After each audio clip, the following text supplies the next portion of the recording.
I digress. Thank you, Chris, for the super chat.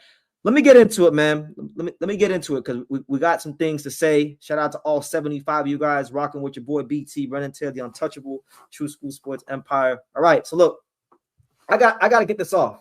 I gotta give y'all the real. I gotta tell you what's what, okay? Because I haven't said this in a long time. If you guys noticed, there hasn't been a Turki Alalshikh video in a long time on this channel. I've been very, very gracious in the year in this calendar year of 2026 with Turki Alalshikh. But I must be honest. I must tell the truth. I must be content to tell the truth.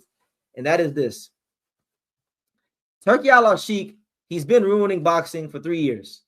This event was corny, you know, and boxing got what it deserved, which was a big egg on its face. All right, because what I'll say is this: I thought it was very cool. I thought Turki got it right in terms of the aesthetics. I think I give him credit for that.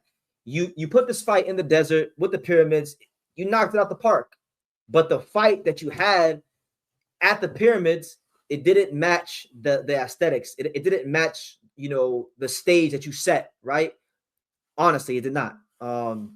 So that's where I feel like it was let down. And even apart from the fight, your co-main event, with all due respect to him, your co-main event was Jack Catterall versus Giashov, which is it's a good, solid, high-level fight, but it shouldn't be no co-main event at the pyramids, right? So this just goes back to things I've said in the past, things that like Gary Jonas from Pro Box TV has said in the past, is that yeah, he's got a lot of money, he has a lot of ideas, and to a degree, and I'll give him his credit, he is creative, he is a bit of a visionary in certain things, and I appreciate his ambition in certain aspects, but he doesn't know about boxing. He doesn't have good boxing people there to actually do what they're supposed to do. And he's splashing the cash around, and it's really, in my opinion, it's screwed up the boxing market because we haven't even gotten all the fights that we need to see. Yeah, we've had a couple big fights that have happened, but I mean, look at it. Like Dave Benavidez, he hasn't fought a Bivol. He hasn't fought a better Biev.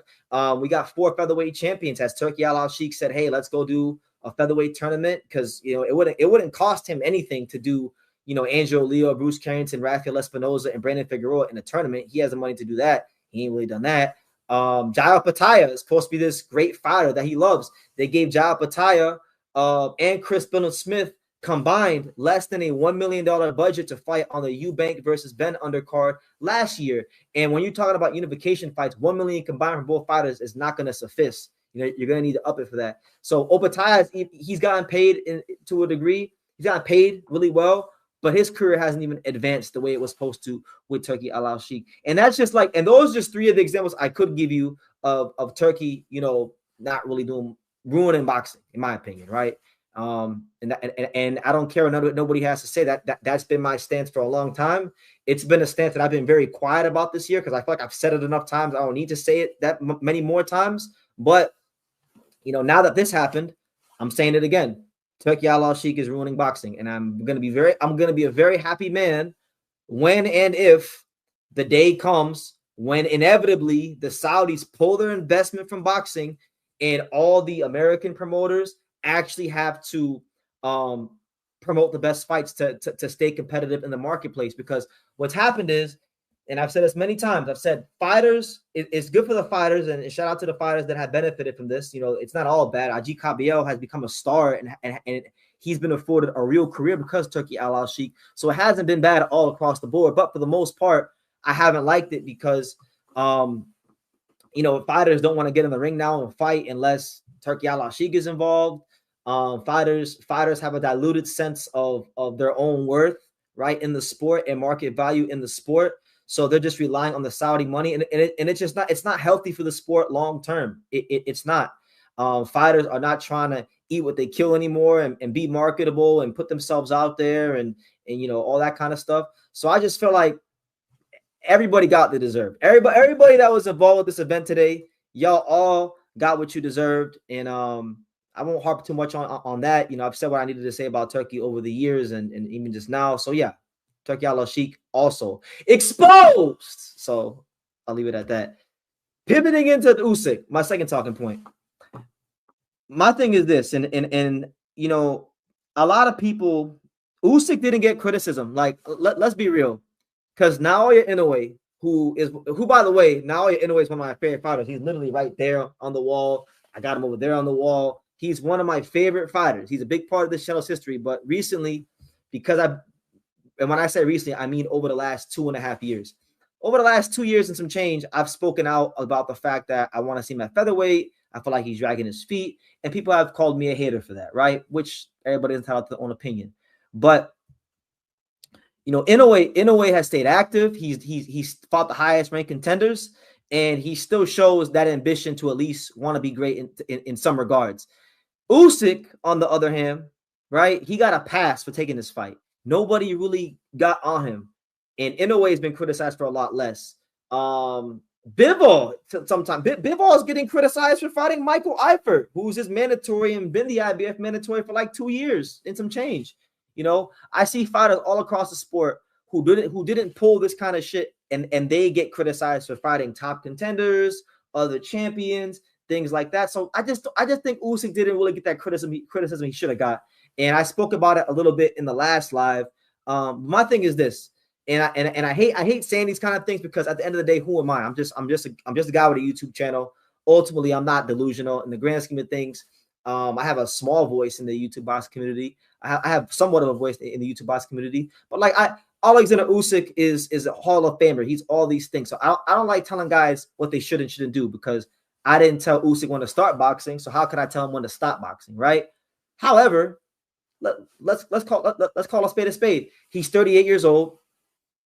He's already had a great career, and he took this fight specifically for the money. And he took this fight specifically because he doesn't want to fight certain guys in the division. He doesn't want to fight. He does not want to fight Agit Kabayel. He doesn't want to fight, you know, these guys when he could have fought this guy, right? And so he thought he was taking the easy route, but the easy route actually became the hard route, and it put a blemish on his career. So my thing is, if Usyk doesn't have that ambition anymore to fight the best people, I'm not going to hold it against him, but I do think he should retire. I think once any fighter in the sport of boxing loses that ambition to want to continuously test himself against the best fighters in the world, then it's time to really consider packing it up. Because you had this fight with Rico Verhoeven where you didn't look great, you were losing. A lot of people thought you were losing. And you got bailed out in a controversial fashion. So now it's gonna warrant a rematch. And now Agit Kabayel, who's been doing the right thing. He beat the brakes off Frank Sanchez, and that win has aged gracefully. Beat the brakes off Arslanbek Makhmudov. I think he beat Zhang as well. Like, he's been doing his thing in the heavyweight division, beating the hell out of people, looking like one of the most devastating contenders out there, doing his job in a spectacular fashion, time in and time out. And now he has to wait because you fought a kickboxer and you couldn't do your job in a spectacular fashion. I don't like that. And so for that, I just think Usyk should go ahead and retire. I mean, even if he wants to go undisputed again, like what? Are you going to fight Daniel Dubois for the third time? Like, all respect to Dubois. True warrior. All the respect in the world for Dubois. I got a lot of time for Daniel Dubois. I love Daniel Dubois. But ain't nobody trying to see Usyk fight Daniel Dubois for a third time. So the unification fights don't make a ton of sense. The Mosley Tama fight ain't big enough yet. Kabayel, he's dangerous. That's why he fought this kickboxer guy. It's clear to see that Usyk doesn't have that ambition like he had a year, 2 years, 3 years ago to want to fight the best. And there's no problem with that because guess what? He's in his late 30s. He's already been 2-time undisputed. He's cleared out weight classes. He's a great fighter. He's going to go to Canastota one day, first ballot in the Hall of Fame, things like that. But it's that time, man. I hate telling him I want to retire, but it is definitely that time because this is a guy. I didn't make any videos about this. I didn't even speak about Usyk versus Rico Verhoeven until my last live, towards the end of that last live. But I never thought my wildest imagination in this day and age of circus fights of the Mayweather McGregor and the Joshua Ngannou and the Fury Ngannou and Jake Paul Joshua, Jake Paul Nate Robinson, all these kind of fights. I think tonight in Miami they got Lance Stevenson versus Michael Beasley on Brand Risk Promotions. I never thought in my wildest dreams that we would have somebody like Oleksandr Usyk, someone who comes from that really serious, really stoic, really regimented Eastern European, Ukrainian boxing school. I never thought in my wildest dreams he would be the guy fighting a kickboxer in these one-off fights. And I'm not ignorant either, guys. I want to make it very clear. these kind of crossover fights, these have always been a thing in boxing for years. Like going back to the days of Muhammad Ali when he would fight like sumo wrestlers. Muhammad Ali even had signed to fight an exhibition fight against Wilt Chamberlain at the Astrodome in the 1970s, if I'm not mistaken. You know, so these things have always been part of the fabric of boxing, right? But it's just certain guys you wouldn't expect to do these kind of things, and he went ahead and he did it. And I feel like he really put a blemish on what was otherwise a flawless career. So my thing is, if you're not trying to fight the best, if you're not trying to at least fight the top contenders, don't gotta be the best guys in the world, but you know, guys that earn their way up the rankings like the honest way, honor in the sport of boxing, then I feel like you should really and truthfully consider hanging it up. And I'm saying that not from a place of hatred or anger or anything like that. I'm saying that as someone who is genuinely a fan of Oleksandr Usyk. Like I love Oleksandr Usyk. He has given me so many great things to talk about, and I've had up until today, pretty much his whole career, I've always been for the most part satisfied watching his fights, and he's always been worth my time and attention. So I'm gonna genuinely miss him when he is gone.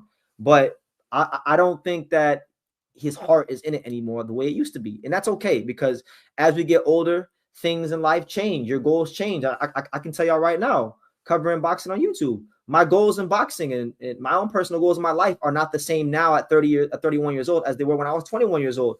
You mature, you get older, certain things happen to you, you go through certain experiences, things change you, and that is okay. It's part of life. It's part of evolving, and I'm not going to hold that against him. But I'm also not going to lie to you guys, the viewers in the sport of boxing, and tell you guys that Usyk is this guy that still wants to challenge himself.